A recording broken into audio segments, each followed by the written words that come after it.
అన్నప్రాసన అంటే అత్తకి అన్నం పెట్టుకుంటే కడుపాసన కాదే, పొద్దుననగా గొంతులేని కాఫీ నిండి పోసావు. అయిపోయింది అత్తయ్య, 5 నిమిషాల్లో వడ్డిస్తాను. నన్నొద్దని మీరు పిలుస్తారేంటి? ఆనంద్ రా రా రా, ఇది పట్టుకో. చచ్చినాడా, ఏదో ఒకటి తొందరగా పట్టుకొని చావు. ఆకలితో పేగులు కొక్కర్లు పోతున్నాయి. తొందరగా ఏదో ఒకటి మీరే వాడి చేతిలో పెట్టి చావండి. అరే ఆనంద్, ఇది పట్టుకోరా, పెద్ద డాక్టర్ ఇది పట్టుకోరా, బ్రహ్మాండమైన ఇంజనీర్ డాక్టర్ అవుతాడు. Engineer doctor engineer doctor. Engineer. ఏది పట్టుకున్నాడు? ఏది పట్టుకోలేదా? ఏ చెప్పాం కదా కన్ఫ్యూజన్ అని. 6 నెలలకి అంత కన్ఫ్యూజనా? 18 ఏళ్లకు కూడా సేమ్ కన్ఫ్యూజన్ మెయింటైన్ చేస్తున్నాడు మరి. ఎరా ఏం డిసైడ్ చేసావు? ఇంజనీరింగ్ మెడిసినా? రెండూ కాదు నాన్న, 1 సంవత్సరం చదువు ఆపి ఆఫ్ తీసుకుందాం అనుకుంటున్నాను. అంత మంచి పర్సంటేజ్ వచ్చింది కదరా, చదువు మానేసి ఏం చేస్తావు? గాడిదలు కాస్తాడు.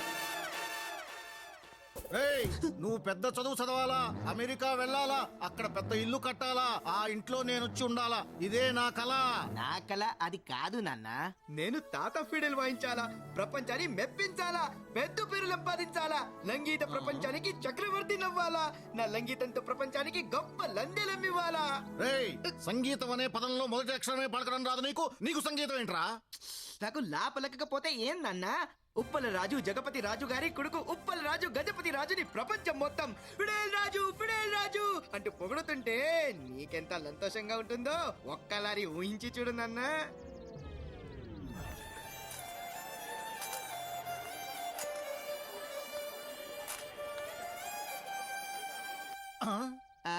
ఏం కనిపించింది నాన్న? నువ్వు రోడ్ల మీద ఫిడేలు పట్టుకుని అడుక్కు తింటాం.